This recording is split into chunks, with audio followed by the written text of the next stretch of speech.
Overtired. So tired.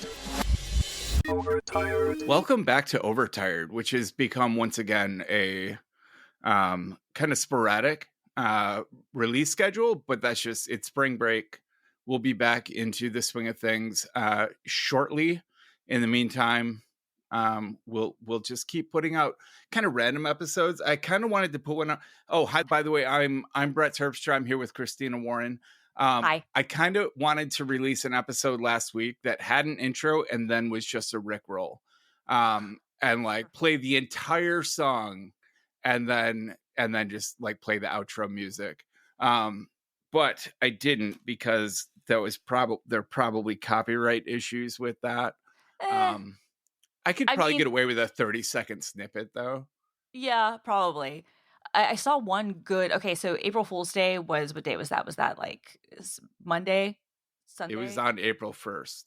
Well, no, because that's Friday. I No, I know. But I was trying to think where we are like day wise. Like I was trying to think what day was it this week, and it was Monday. So we're recording this on Saturday, so it was Monday. So I was trying to figure out when it was. And April Fool's Day, as you know, the internet has ruined it. I think we've talked about that before. I feel very complicit about my own role in ruining the day because of my time as a blogger, especially at Mashable during like the height of brands being extremely online and terrible. Mm-hmm. But there was one good, well, there were a couple of good ones that I saw. I think I don't remember what the second one was. Maybe it'll come to me. But the one that actually got me to laugh was somebody, and I knew exactly what it was before I saw it. And I saw Mr. Macintosh tweet it, and it was somebody who was like, "Hey, I got a way of getting full modern Mac OS running on old PowerPC Macs. Click here for more." And I knew it was like, oh, and then you click on the thing. It was like, oh, click on this link, to get more information or whatever. And I was like, oh, I know exactly what this is. Before I even saw the YouTube tooltip, before I even saw that, I knew exactly what I was setting myself up for, and I still sent it to someone. And it was one of those things where I was just like, yep, okay. I was like, you get one Rickroll an April Fool's Day, and this is a good one because that's it. I saw a meme that said, "Happy April Fool's Day, the one day of the year when people critically assess information on the internet before accepting it as true." This is very true, and it's also like very awful that it's like we acknowledge. It's like everybody's a fucking expert on April Fool's Day. And then, yeah. What was your favorite April Fool's prank as a kid? I don't even know. I used to buy like stuff from Spencer's. Yeah. That would be like joke stuff, and I'm trying Sure. to think like what I had. I think I might have had like fake vomit or something. Sure. Do you remember back when kitchen sinks used to have like a spray nozzle that you could pull out on like a hose to like spray your dishes down? Back before like everything was just part of the faucet. Yeah. My favorite prank was to rubber band the lever on that. So when you turn on the sink, it sprays you right in the chest. That was my go-to April Fool's prank that does not work anymore because nobody has faucets like that anymore. Okay. Also, I'm an adult now and I wouldn't do that. Right. Okay. And I did find like the one like really good April Fool's thing that I saw. This was funny. Okay. So, and this one almost got me. Not that I thought that it was ever real. But I thought that it might have actually been by the company it's purporting to be because I didn't clock the URL at first because it's very good. So I'm going to send you, I'll let you read it out. I'll put it in our chat. I'll put it in our chat link. Okay. So, and I've already like told you this is like fake or whatever, but for listeners who might not be old enough to remember, and even some of those who are, Gmail famously launched on April 1st, 2004. Let that sink in. And we all assumed it was kind of an April Fool's Day thing because like it was a gig of storage and for free email for life, and everybody was like, and at the time you have to understand I think Hotmail gave you like 2 megabytes, and I think like Yahoo Mail was something similar. And if you didn't log into your account like religiously, like they would fucking nuke all of your messages. And so a gig, it was like unreal. And now, of course, they give you I think like 15 gigs. But Google has, over the years, made a lot of questionable decisions, and one of the most recent ones was with their domain registry. They launched .zip and .mov domain extensions, and the security people were very mad, especially for .zip. They're like, "This is going to help with the spread of malware. This is going to be bad." So go to this website, and it looks like it's done to look exactly like the official Google blog, and it says Google Registry, execute your best ideas with Google Registries.exe top level domain. And then it has, it says, following the success of .zip and .move, we're adding brand new extensions to the internet for everyone. Whether you're learning to code, deploying a helpful tool, or starting a new community, .exe has you covered. Here's some examples from our developer community. MyDoom.exe, your gateway to digital innovation. I love you.exe, transforming online interactions with love. Melissa.exe, empowering women through digital community. And those are, of course, 3 very famous viruses. And what got me laughing at this was that I didn't click the URL at first, and I was like, clearly this is fake. I was like, but maybe the registry team just has a really good sense of humor. I was like, damn, they're like really self-aware at Google. And then I clocked that the URL is GOGGEL and not LE. I was looking at it. I'm like, how is that not? Okay, that's funny. And That's funny. so it like worked twice. But what was also really funny about it is that the share button, they changed the share URL so that it actually went to the official Google blog. Oh, that's funny. So yeah, this was like a good one, and this was like this was like a really good one. I was like, okay, I'm down with this, because this is, I genuinely at first thought, I was like, for like 15 seconds, I was like, oh, Google is actually self-aware. I'm a little surprised, and instead it was like, no. To be fair, .app is a TLD on the Mac side, but it doesn't have the same implication, because an app is a bundle and it wouldn't have the same implications as an executable. Well, right. And I think the other thing too is just like more malware is like, if we had as much Mac like malware, like if Mac mattered, right?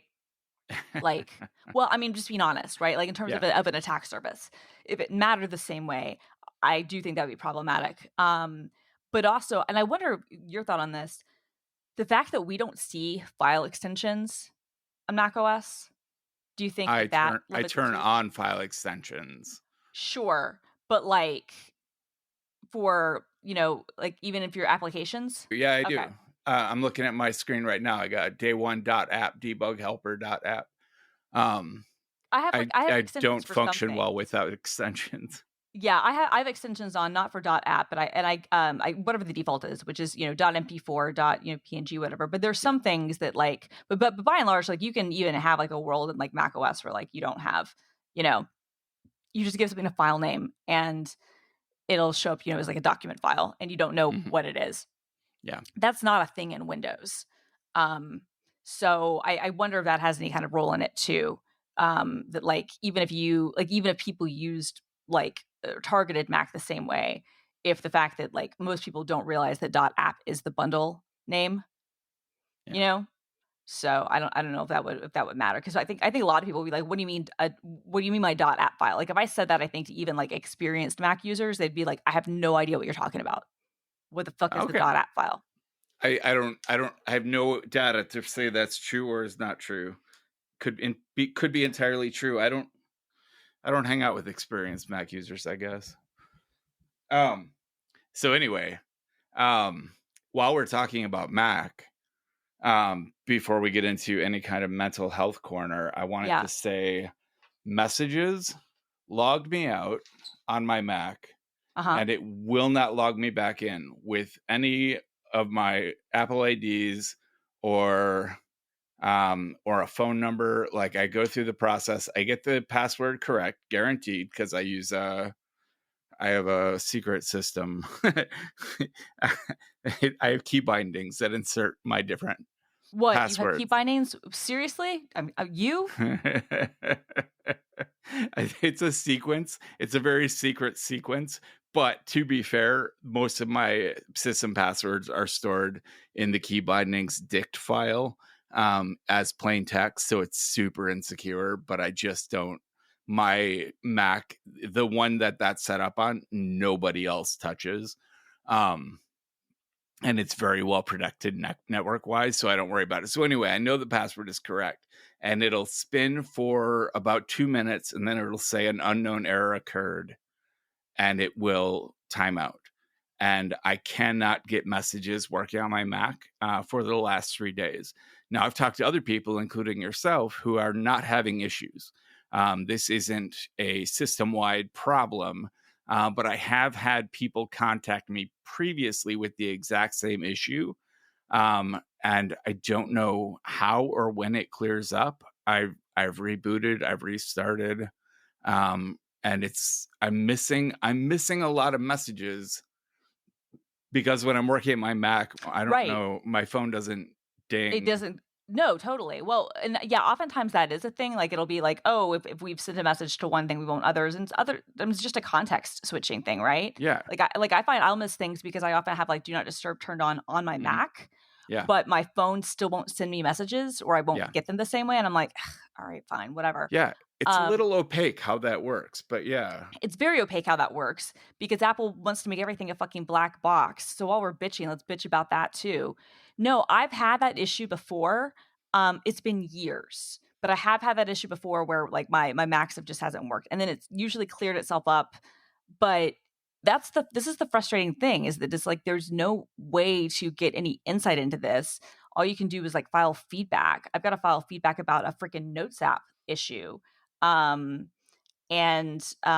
Where the note that I see, a collaborative note that I see on my phone and my iPad is different than what it is on my Mac. What? Yeah.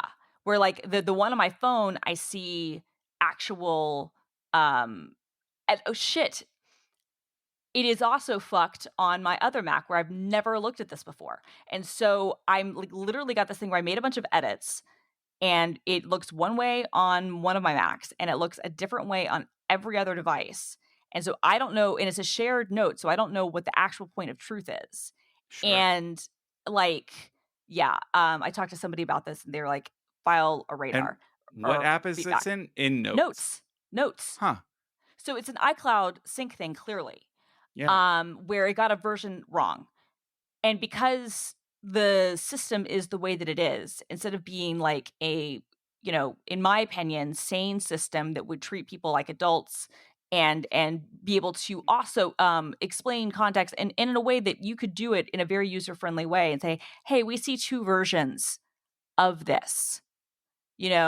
Which one do you want?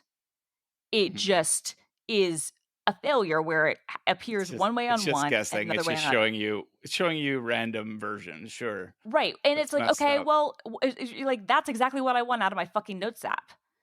Sure. Are you kidding me? No, you have one job, literally. You have one job, which is to be the same everywhere, and you can't do that.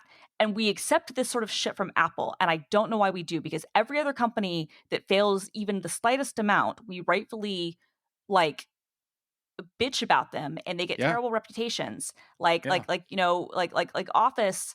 I think unfairly, because I think the offline, or not offline, but like like the standalone apps are actually very good, but like people shit on Microsoft Office a lot, and I'm not going to lie to you and say that the real-time collaboration stuff is as good as it is on Google Docs. It's not as fast or whatever, but it is better. And certainly sync on every other platform is superior to what Apple does. And yet, like, it's if Dropbox, if Google Drive, if OneDrive, like if any of them had any of the sync issues that iDrive or not iCloud still has, fucking almost 15 years into its existence, genuinely, like it would be the talk of, it would be like a constant joke. Like nobody would accept it. I don't understand how Apple gets away with having such piss poor, like just genuinely like amateur tier, just like bad, like full blown unacceptable sync performance. I don't understand it. Bush League. Yeah, no, Genuinely. No, but because I don't. and they charge so much for it, right? I pay $38 a month or whatever it is for Apple One Premiere, my Yeah, yeah. family plan, and it's like, and that's fine. It is what it is. And like all the services, none of them are best in class. Not a single one. Not a single one. Apple Music is not better than No, Spotify. Apple no. TV is not better than Netflix. iCloud is Eh. not better than Dropbox. Wait, Um, wait. You can't Apple TV versus Netflix is do you mean like versus like Roku or no, I mean like Apple TV Plus. oh yeah, okay. Okay, I thought you meant like the Apple TV OS No, no, itself. no, no, no, no, no, no. Um Because I'm talking about the services that you get in Apple One Premiere. yeah. Okay. So like Apple TV Plus is not better than Netflix. Apple Music is not better than Spotify. Apple News is dog shit. Apple Arcade is not better than. Guess the next closest thing to that would be Game Pass, and that's a real like that's not a competition that Apple wants to get into because they will lose on every Yeah. fucking level, as they should. Again, like iCloud is not better than Dropbox or Google Drive. It just happens to be more convenient because they can, build sort of API. Ecosystem. Right. Yeah. Well, because they can now give themselves entitlements that they won't give anybody else. Mm. Like health, who fucking cares? Like, or Fitness Plus or whatever, who fucking cares? Like, it's one of those things. Like, genuinely, It's just there to make you feel bad. You're paying for this as part of your right. subscription. This is like a and freebie. you're not using it because you're not using it. lazy.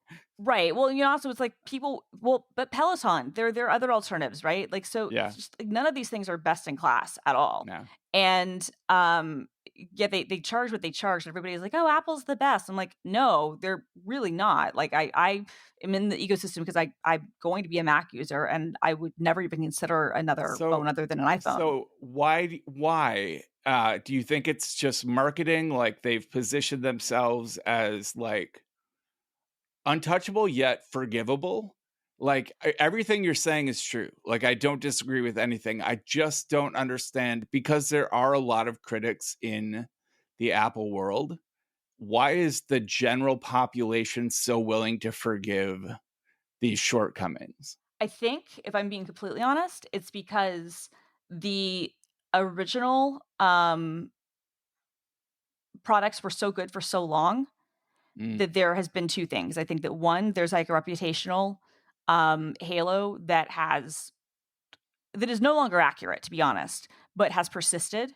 Mm-hmm. And I think that it's also a thing where people don't realize how much worse it's gotten and what the capabilities of other things are. I think because it is an ecosystem, because once you have an iPhone and a Mac and an iPad, you are by default using Apple's services. And I think a lot of people don't have a point of comparison. That's what I'm saying. They don't know. That's exactly what I'm saying. Like they don't actually know like what the options are for other places. Yeah, that makes sense. I don't generally I don't use iCloud for much. I use it if I'm sharing a Pages document, which is rare because I don't use Pages much. Right, because why would you? Right. So because again, it's not best in class. I do like Pages. Numbers is a joke, but anyway, like I don't typically use iCloud for much. I use Dropbox and Google Drive. And I haven't dealt with the kind of issues you're talking about with your iCloud sync. Because not because I don't think it's possible, totally. but because I don't use it. Well, the thing is, and it's like I haven't had like massive issues in a long time, but they do happen from time to time. And when they do, it's like a black hole because you can't force things to sync, and you can't force things to reset. It sucks with Notes because honestly, the new version of Notes in Sonoma is great. Very good. It's is a great app. It Sherlocked a bunch of ideas. Mm-hmm. And fine. That is what it is. That's Apple's MO. But yeah, it's a good app. But if it's not reliable between platforms, which is kind of the whole idea, right? Like that is the whole idea. Yeah. Yeah, that sucks. Anyway, do you want to do a quick mental health corner before we continue bitching about Apple? Yes, let's do that. I will kick it off. So I had that 3 months of insomnia, right? Right. and I was losing my mind, and I tried multiple drugs, and then my doctor finally gave up on the FDA approved sleep meds because none of them had any effect on me, and we switched to large doses of gabapentin. I'm taking like 1,200 milligrams of gabapentin a night, and I'm finally getting some sleep. I talk a lot, apparently. Um, and at first, anything over 600 milligrams was causing sleep paralysis. Have you ever had that? Where Is like you're awake, but your body won't move because your body's still asleep, and your brain is like just desperately trying to like get your body back in motion. I You're think I've trying had to it. like I think I've snap had your it. fingers or kick I've. your leg or I think I've had it like once, yeah. It maybe, but it's it's not a ha- common thing. it used to happen to me on occasion, especially if I fell asleep like on the couch in the afternoon. It was more likely to happen. But first time I took 900 milligrams of gabapentin, it happened within an hour, and then for 3 nights following that, it happened every night. So I went back down to 600, and that was working okay, but then it kind of stabled out, and now I'm up to 1,200 and no longer getting sleep paralysis. So I am sleeping. I got into like the sleep medicine department of Gunderson Clinic, but they can't get me in until July 30th to do like a sleep study. So it's just me and gabapentin until then. And yeah, I should. The other thing I wanted to say was, so I've been doing IFS therapy, which is all about like um, finding all the different parts that exist within you, like that you are kind of legion. Um, and my couples counselor suggested that Elle and I go on like a part state where we talk to each other's parts instead of like to each other. Um, and that went pretty horribly at first. But there was one point where like I was feeling like my ADHD was making it impossible for me to research something fully. And then when Elle with her autism did research it, they were giving me all kinds of facts, and I was getting frustrated that I didn't know this to begin with. And I felt really shitty about myself, and that made me defensive. But then they were like, can you figure out what part of you is angry right now? And so I did a quick scan. I talked to this part that came forward and realized that like my anger around my ADHD is not necessarily part of the ADHD itself. Like ADHD gives me some disabilities, but my frustration level around that is a part that I can like deal with, that I can like talk to you and step and like, there's this like instant like relief. And I suddenly wasn't mad, and our evening wasn't ruined, and it was pretty cool. So props to IFS. And that's Awesome. my mental health corner. That's great. I think I'm really happy for you for that. Grant takes gabapentin to help his restless leg, but he still Okay. has massive restless leg stuff, and so he has That massive sucks. sleep issues. But Yeah. I don't think he's on. I have no idea actually what he's on. I just know he takes it. I don't have much of a mental health update. Things are going pretty well. Cool. You know, Your last couple have been pretty I want to say concerning. Like you've had some serious, so I'm glad to hear things have stabled out. yeah, yeah. Well, I How mean, long has it been since we talked? Like 3 weeks? yeah, but I think even last time we talked, I was fine. Like I don't Okay. know. It's been a few months since I've had any. I don't know. Okay. I'm fine for Cool. nothing really to add of note. Um, but yeah, I just kind like of same old. I like your beanie.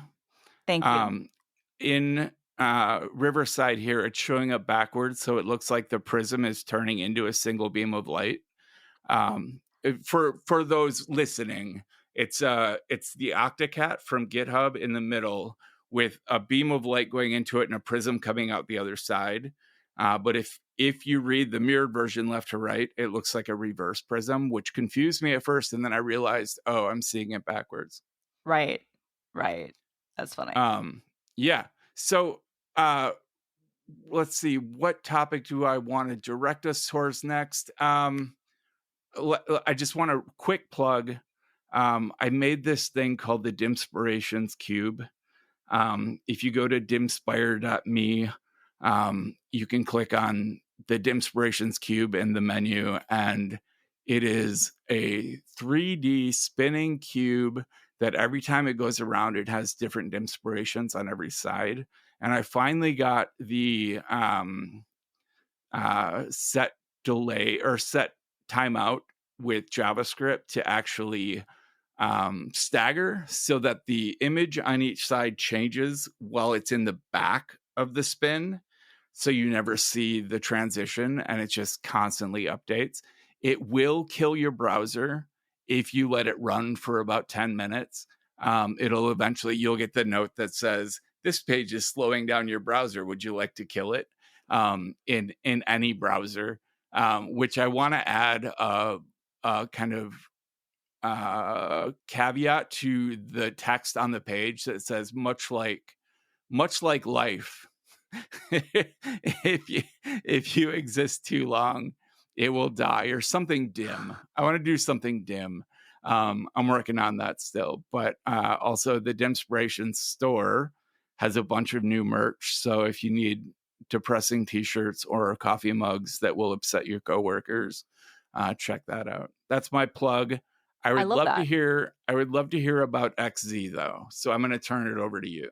Okay, so there was a massive backdoor. There's a potentially cataclysmic security event in the last a week or so. It wound up not being cataclysmic because, frankly, of a confluence of just like luck.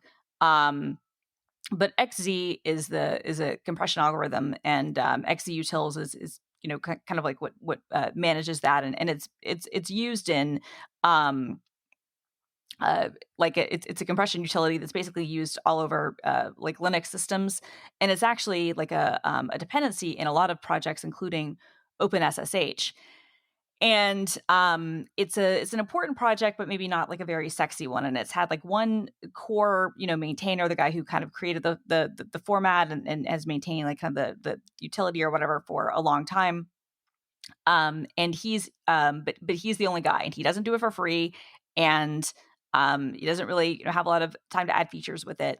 And then there's this other person who the name that they were using to contribute was Gia Tan, and they've been contributing for about 2 years, and making some patches, doing I guess some other work off list is what the original developer said. And this person was actually eventually made a maintainer. And now a little bit of background about why this person was potentially made a maintainer. On the XZ mailing list about 2 years ago, there were some kind of fly-by-night posters who now it appears suspicious, but I don't think we have enough information to read whether they were socks or not. Basically, we're badgering the maintainer to do more. We're basically like, if you don't have enough time and resources for this, then you need to just give this project to someone else. And, you're not doing enough. And he was like, well, I'm not paid for this. And, I've had mental health struggles, and I have been working with this other, person off list. And so, they might even be taking a stronger role in the project, stay tuned. And they're like, well, I'm sorry for your mental health struggles, but, basically if you can't do this stuff, then you need to just like, pass it on, because this is not acceptable, blah, blah, blah. And, just kind of shitty, typical entitlement that a lot of open source people have. And not just open source people, to be clear, like just a lot of people have. But it is kind of a common, it's not like when I read through that interaction on the mailing list, and there's like some good rundowns that have this entire kind of timeline of things. Nothing about that particularly stands out to me. Here's what we do know, though. So this person who's brought in as a code maintainer, and who in January took over the webpage, which was put on GitHub, and actually made the first kind of releases directly under themselves. They inserted a backdoor into XZ utils that would allow people to basically be able to SSH into other machines without any sort of authentication. And so it was like as root. And so this was a bad thing, and the way that they inserted the backdoor was obfuscated. So if you just looked at the patch, you wouldn't really be able to tell what was happening.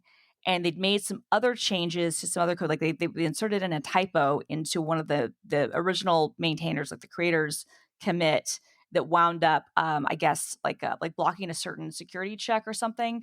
There were a lot of things that they were doing that would have made this very, very hard for anyone to pick up on. Then what they did, they released like one version, and then they released like a point release.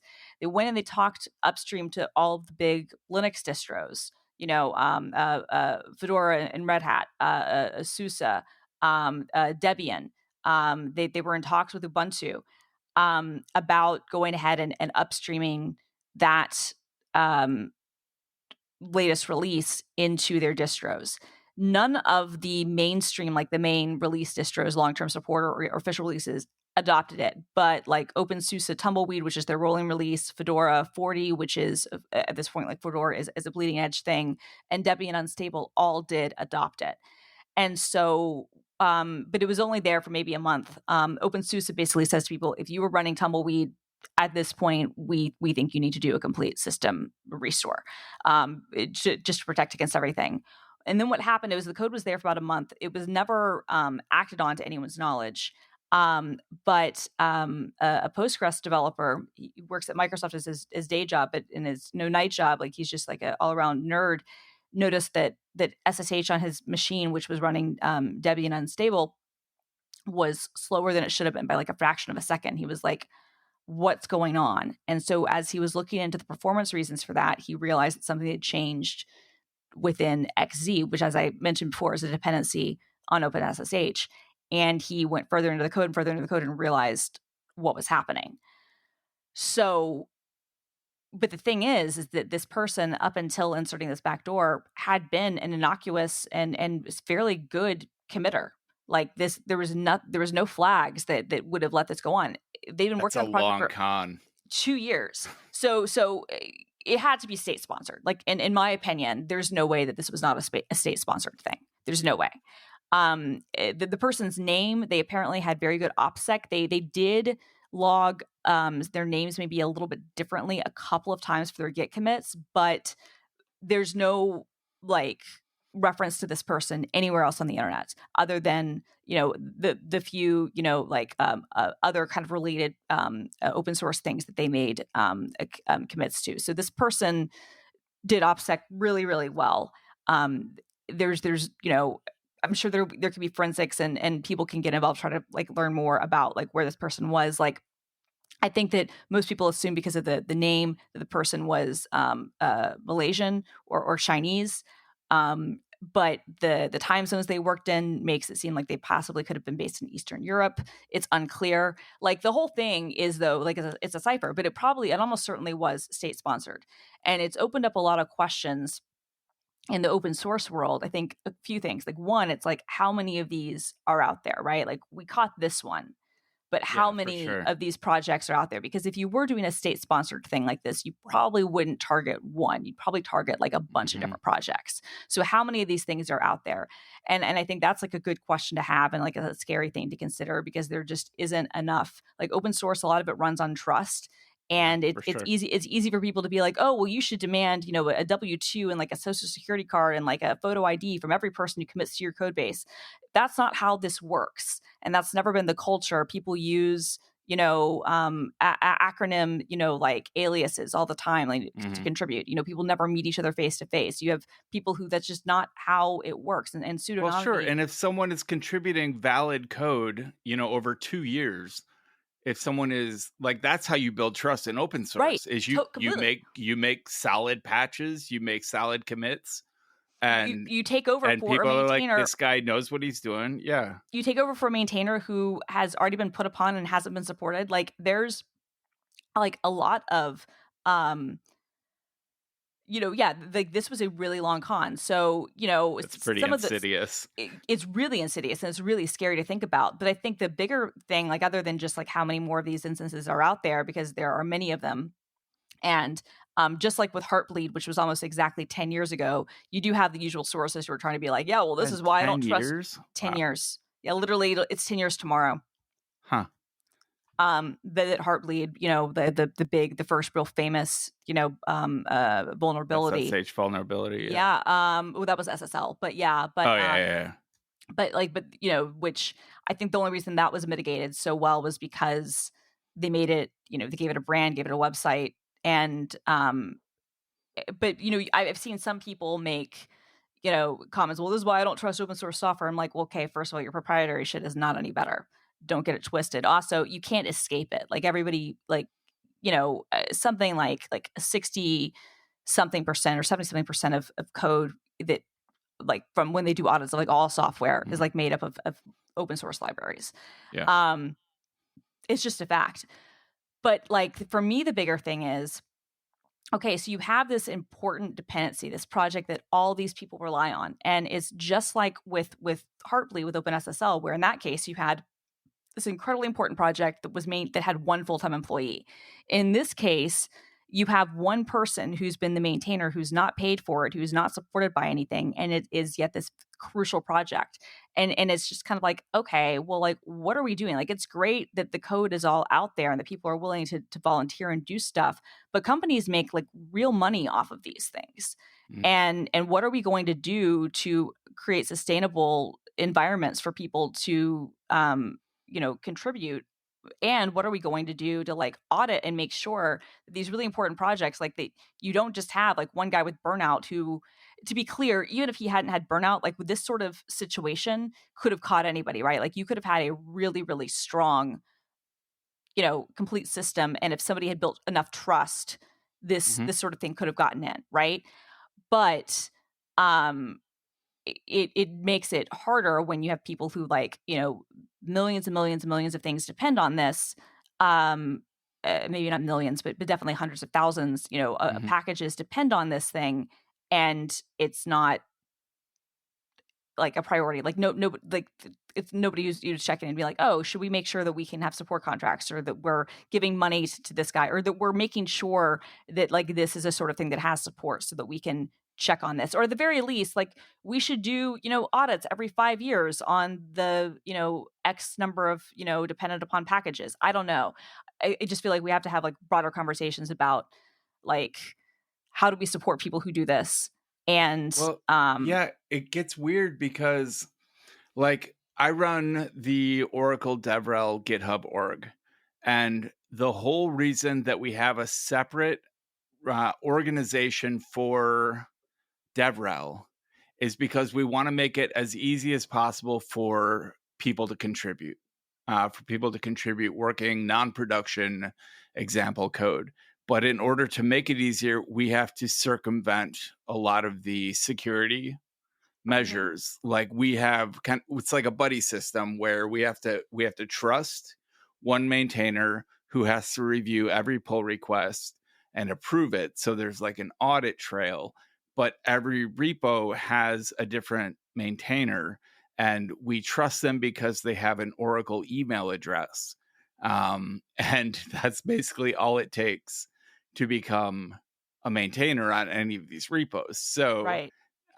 This isn't like core libraries that are going into other code, but it is code that is being executed by, thousands of people who are using it. And like it's that trust issue. Like I don't think that open source could maintain the forward momentum it has if we had to restrict it with additional security measures. But based on this, I don't know if there's another way. Like this is a big conversation to have. Yeah. Well, and the thing is though, I don't know if the security measures here would have helped necessarily, right? Like I think it's definitely one of those things where like you can make an argument that Sure. Like even if he'd met him in person, it sounds like the guy knew everything he had to do to build up the necessary trust. Right. I think for me the bigger thing is just like, okay, what do I need to do? Like what do we need to do to make sure that like we don't just have these single projects? Sure. Even if you had someone that truly was trustworthy, and a state decided to pay them enough money to turn that trust into a vulnerability. Oh, that's true. So like you could have all the security, you could have someone completely vetted for maintaining a project, and enough money, enough threats, enough, whatever a state sponsored attack would look like. You could probably turn a trusted operator into a vulnerability. That's messed up. Because you're right. Like this code, these open source projects are the basis, the foundation of so many even like corporate projects. Like Oh I know yeah. Microsoft uses, Oh yeah. Oracle uses a lot of Everybody open uses. source, like and we Everybody does. Everybody on the planet does. Like you can't not at this point. Like it's Yeah. almost impossible not to, Yeah. Oh man, this is So problematic. it is problematic, but I hope that we can do more to like hopefully help. Like I just feel really bad for the original maintainer who was clearly burnt out and wasn't, nobody seemed to care, right? And it wasn't even on anybody's radar. And I mean, it's also one of those things that it's like, I don't know. If there are these, even when I think about trust, I'm like, and this isn't to any way knock any people who work on these projects, but if you have these dependencies that are incredibly important and that are incredibly insidious, maybe we should be doing audits of them. Like that's like OpenSSL was one of those where nobody, I found this thing that I wrote 10 years ago about open source and says, Heartbleed exposes a problem with open source, but it's not the one that you think. And everything that I wrote, like, unfortunately, completely still accurate today.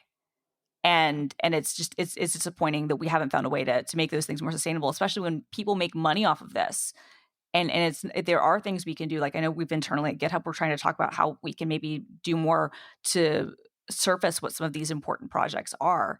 But we've got to like do that where we have to do some more serious audit trails. And like certainly I know the Linux kernel is going to be taking a lot of steps to probably, beef up what they're, willing to do. And at the distro level, right? Like I'm sure there are a bunch of conversations happening now from people about, okay, like, are we accepting this new code version or not? And what are we doing? And what sort of auditing are we doing? Because this, it's really bad. All right. Well, that was we have a lot of complaints today. We do. Complaining about Apple, complaining about open source in general. Wow. Well, complaining about people abusing stuff. Sure. I don't want to complain about open source per se. Yeah. So before we get into gratitude, there's one topic I want to know if you have any experience with. Have you ever bought resin keycaps for a mechanical keyboard? Resin ones, no. So I'm holding up a key right now that has, it's like an interstellar key that's clear cool. resin. And I have ones that have I posted a Flickr image in the Quip doc. I have ones that have koi swimming around in them. One with mantis ray. I'm getting one that has an astronaut inside of it to be my hyper key. Some of the ones I ordered, I accidentally ordered SA profile instead of OEM profile. So I lost like $100 worth of, because they're like $40 a piece for these keys, 20 to $40. But Etsy is full of crazy ass resin keycaps. And by the time I'm done, I want my keyboard to be symmetrical and cool looking, but I keep trying different creators and different resin keycaps, trying to find the one that I want to like proliferate around my keyboard. I love the koi ones, but they don't backlight. And so they look dark on my otherwise backlit keyboard. And like I have all ceramic keys now. I'm really loving this. And now just as I'm getting this keyboard put together, I started looking into like Lily keyboards and like the newer versions of Ergodox keyboards. I have an Ergodox I need to update, but like some of these that have like a splayed thumb key organization, and very minimal like actual keys, like everything is done with layers. I am going nuts with keyboards right now, but these resin keycaps, Oh, by the way, if you want to get into crazy ass keyboards, but you don't want to do a bunch of soldering, go to Etsy.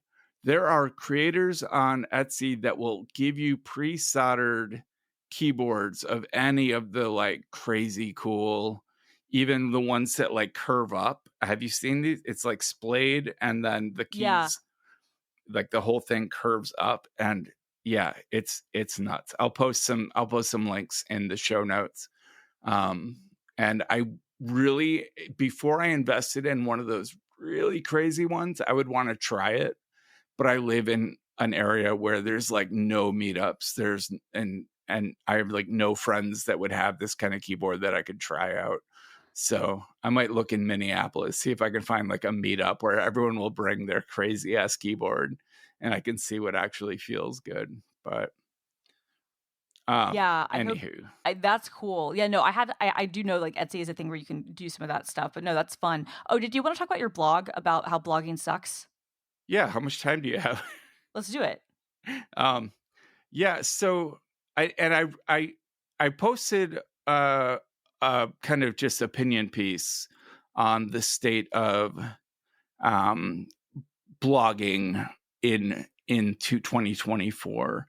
And I feel like I could have steel man some of the arguments by offering some actual numbers, and I may go back and revise the piece and try to organize it a little bit better because it was very stream of consciousness. But um, I have watched mine and other blogs that 10 years ago, like we were sharing each other's links, we were getting mentioned on like Life Hacker and News Hacker, Hacker News, and during Fireball, you'd get fireballed once in a while, and it would all result in increasing your readership.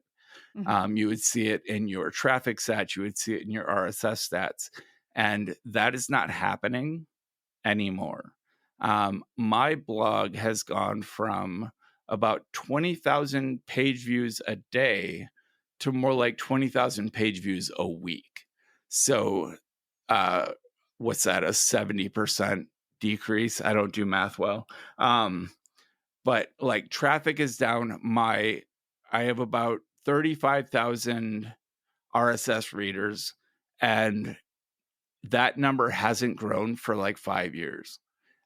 Despite like projects like Bunch get written up in fucking German print magazines, blogged all over the place, mentioned on like automators with David Sparks, and I get like a lot of downloads because of that.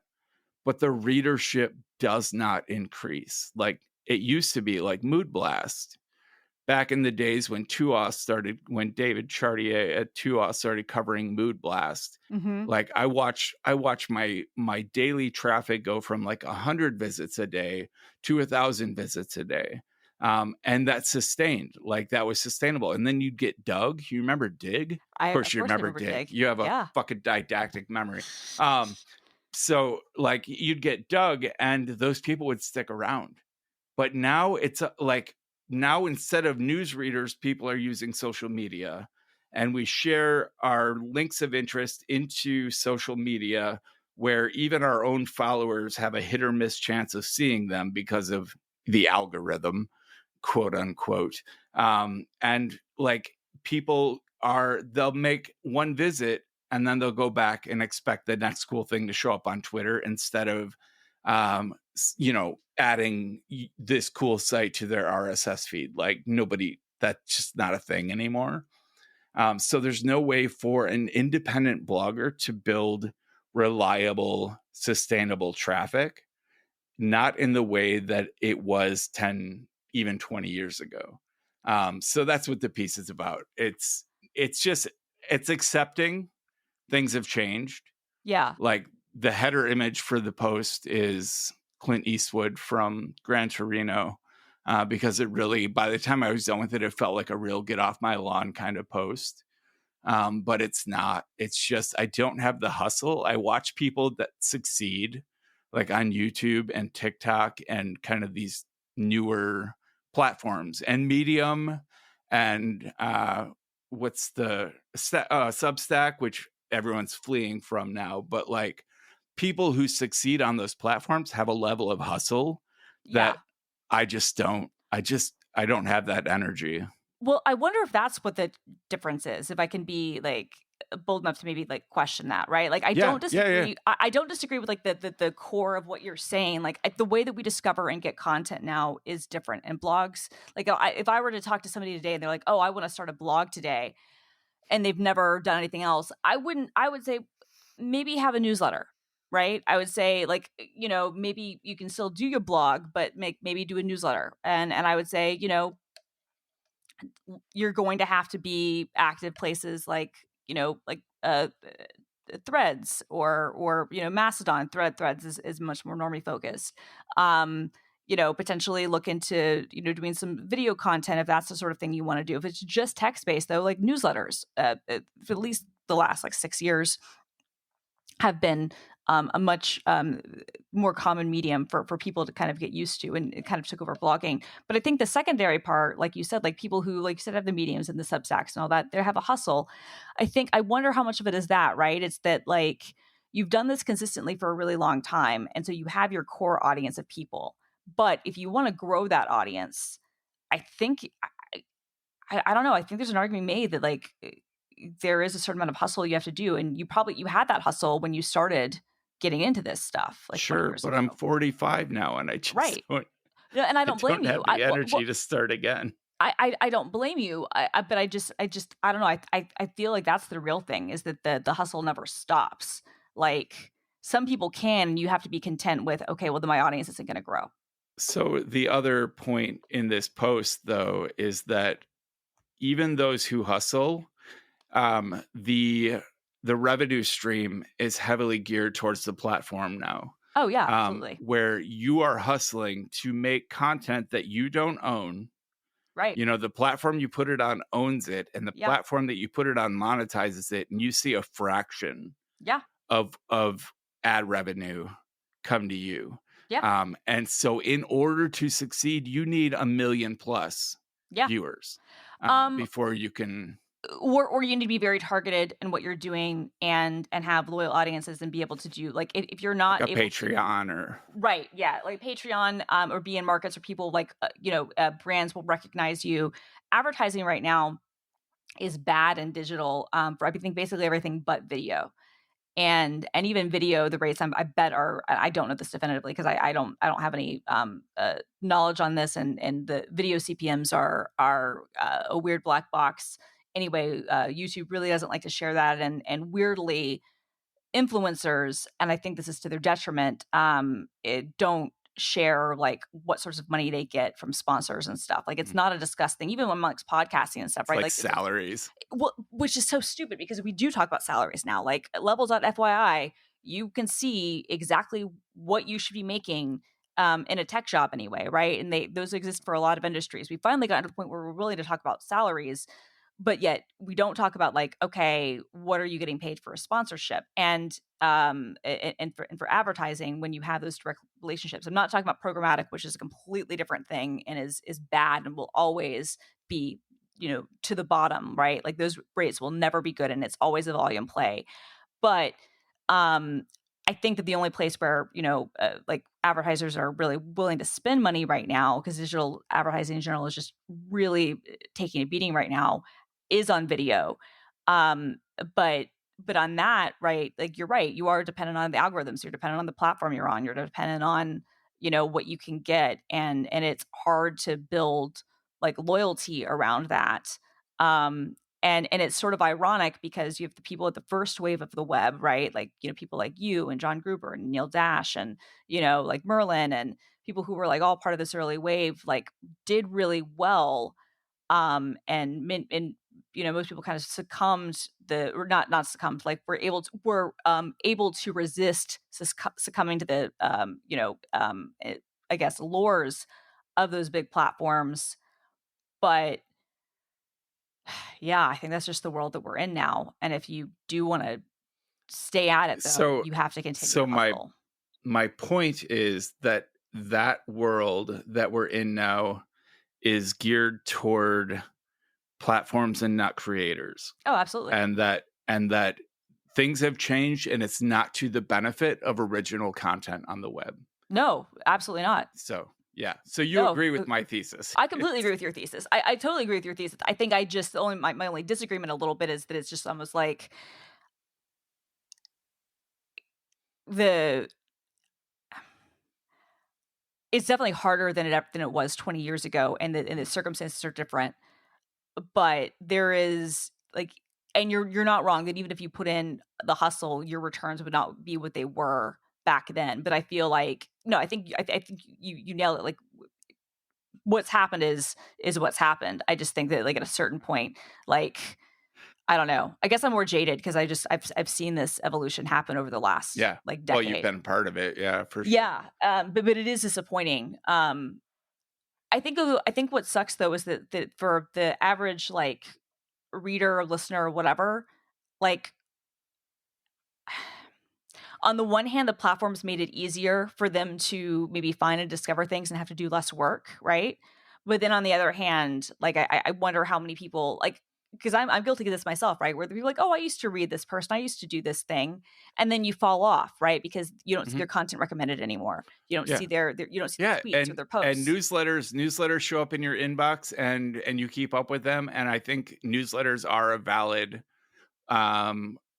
way for creators to expand their audience. And every newsletter that I'm part of asks me to, become a Patreon subscriber or whatever platform they're on. And that seems to be a way to make money. In a way that trying to break into like YouTubing, there's an investment to become like a well-known YouTuber. Oh yeah. Like you don't do that without a team, without equipment. Like you don't necessarily have to have there's an investment. You don't necessarily have to have a team, but you do need to have time and equipment and hustle. Like you cannot do video without hustle, and it's a grind.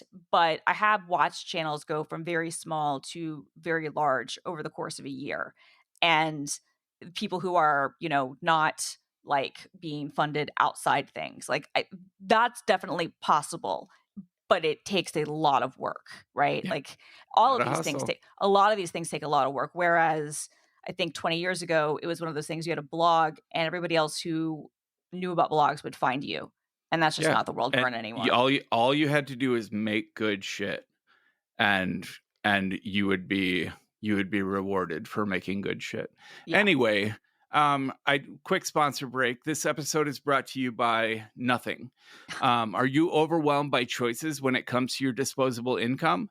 Try nothing. It's inexpensive, and if you try it, you'll be surprised how much you don't miss something. Head to dimspire.me and follow #Dimspirations for more cooking tips. So that brings us to gratitude. Are you prepared for gratitude? I kind of picked mine last minute.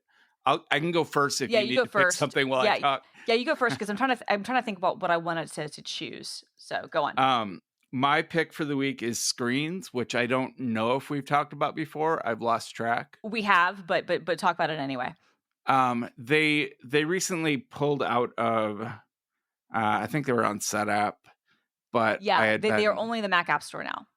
Yeah, and I believe they're subscription only now. Yes. But you can pay for a lifetime for the thing of it's just expensive. I get it. Like I got a free lifetime license because I'm that cool. But I paid for mine. I think I was trying to do the math in my mind if it was going to be like worth like doing the lifetime or doing the yearly. I did do the lifetime, but I think it was for a family. It was expensive, but not expensive. It's good. It's good for what it is, for sure. Yeah, Screens is, in my opinion, the best VNC client. I don't know what happened with how on a Mac when you load up a server, there's a share screen button. I hate the built-in, like what used to be remote desktop, like Screens fills in all the blanks, all the password saving, all the shared clipboard, all the file drag and drop. You can mask a remote screen so that people can't see what you're doing on the machine you're controlling. So in like shared environments, that can be really important. And you can, if you're sharing a screen with somebody who's active, you can like share control of the screen or take full control of the screen. And all of these things that kind of, I'm pretty sure remote desktop used to be pretty good at. Yeah, and they haven't updated remote desktop in like 5 years because How I do was you actually even get remote you desktop? have to Is it buy part of it. like, yeah, okay. You have to buy it, and it's in the App Store, but it's like $75 or something, or $150. It's more than screens. So screens for family, like the lifetime. Well, no, family is included for all of them. So screens is $79 for lifetime. Apple remote desktop. Let me see what this is right now. Or it's $25 a year. I think when I talked about it back in December, it had just the Screens 5 update had just come out. Yeah, Yeah, Apple okay. Remote Desktop is also $80. So they're the same price, but it hasn't been updated since like it's had like it got like a point release update like 5 months ago, but it's been at the 3.9 series for 7 years. Yeah. Okay. Yeah. So it is not an actively like this is one of those products that basically, like, I think the only valid reason at this point to buy Apple Remote Desktop would be if you were doing a lot of management of Macs, like as like a Mac admin, where you're needing to install a bunch of service patches and other sorts of things. And in that case, I'm going to be honest, you probably have better MDM solutions Mhm. that would work better than what Apple Remote Desktop does. So if you're not like a Mac admin, if you don't have a fleet of Macs that you're trying to manage, that it is no longer like a program that you should buy, in my opinion. And for regular users, when Apple nerfed, kind of like the easier way for people to be able to remotely log in, and they kind of like fucked a bunch of that stuff. Like Screens really stepped in um, to its shoes, and I certainly think that for the fact is that, you can also use it on iPad and iPhone and access things that way. Like it's a really, really, really good app. Can remote desktop connect to Windows and Linux machines? I No, assume it's a VNC. No, no, because no. screens can Right, screens can connect to any VNC right, server. right. Yeah, And I run multiple Macs in my basement that have no displays attached to them, and I control them entirely with screens. And I can have like both of my Mac Mini servers and my local desktop all up at once. And I can just drag files between them, and my key bindings still work on remote machines. And yeah, so that's my pick. yeah. No, I think Screens is really good. I really like Screens a lot. Big fan. I use it all the time. Um, so I've been looking at, speaking of like servers and Mac Minis and whatnot, I've been doing a bunch of research. I don't know, maybe I'll write about it. Who knows? For like a kind of like I guess OSs or kind of front ends for home servers, or I guess other things. And so there's one called RunTP. It's RUNTIPI .io, and there's one called I've been made a list. Let me find this.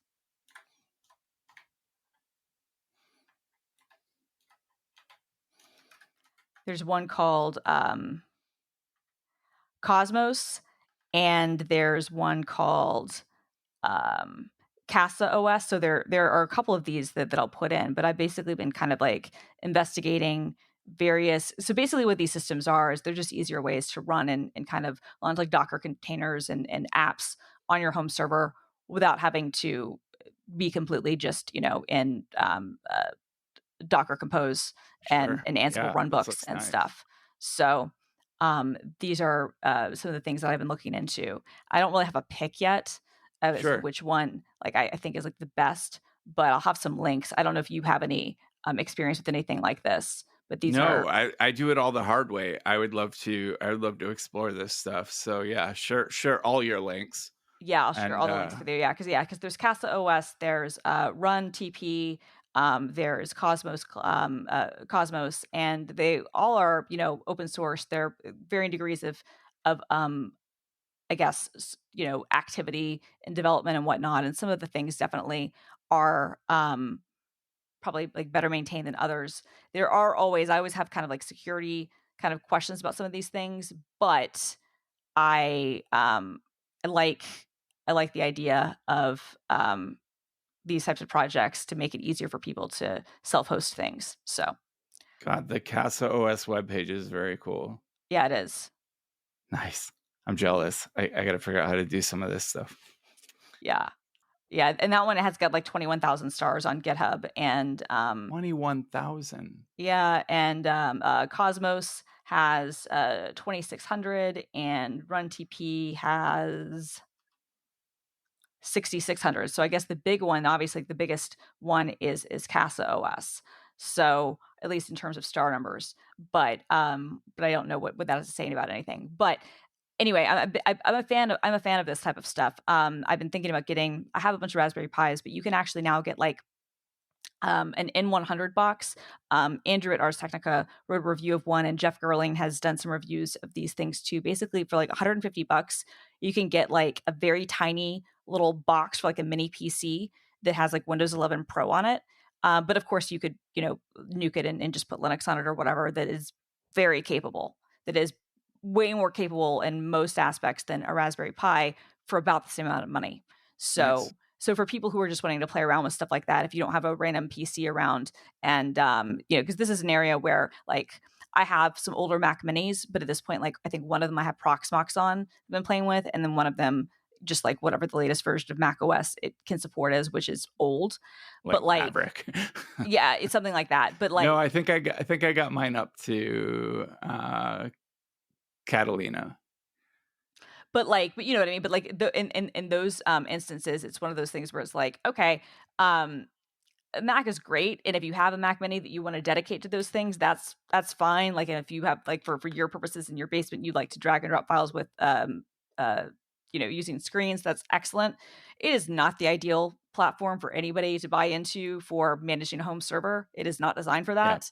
The best apps won't run well on it in a way that we can actually do things the way virtualization on Mac OS works, especially for Linux derived apps, is pretty shit because they don't allow nested virtualization. Because again, these are things that we all find acceptable but are not. So and it's expensive, right? If you wanted to get like something with like enough RAM to do what you'd want it to do, like you're looking at spending over $1,000, on like a Mac Mini, and you're like, okay, or I could just buy this very cheap like Windows Mini PC. I mean, to be fair, you can get old Intel Mac Minis for $50 to $100. Oh, I know you can. But as you say, they're not. Yeah, they're not capable of a lot of things you want to do. No, and really, what you want to do on those is like one of them, because I got a couple of them from one of the old guys from Mac Orchard. Orchard. Yeah.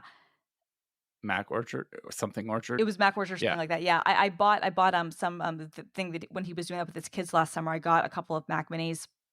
I think for like, I tweeted about it, or I posted about it on Mastodon, and basically like gave them massive sales boost, which excited the kids, which I was happy about, and they basically cleared out all of their stock. But like I got them, I don't know, maybe it was like $35 or $50 a piece. It was cheap, right? Yeah. But like I said, one of them I have Mac OS running on it just to have it running. The other one I have Proxmox on. Like I literally just turned it into a Linux box because at that point, like the hardware is so old. Like it still has like 16 gigs of RAM, and like they put in SSDs and like very capable for just running containers and stuff, but it's not one of those things that I would use Mac OS in any Mac OS way for. So, but yeah. Anyway, those are my picks. So I've been looking at Homebox or HomeLab OSs. So, what are we gonna call this episode? Should it be Apple bitching about Apple, the anti-Apple podcast? I kind of like that. Apple is dead. That'll be our title. Anyway, thanks for joining me. We miss Jeff. Jeff will be back after his spring break. Yes. And I might rickroll everybody next week. Who knows? Be prepared. Be prepared for you won't laugh when it happens. Nobody will laugh. They'll roll their eyes. But that's never stopped me before. No, why would why would something like that stop you, right? Like, just do you like share your Yep. truth. Share your Thanks to truth. all of our sponsors today. Christina, get some sleep. Get some sleep, Brett. The system is going down now.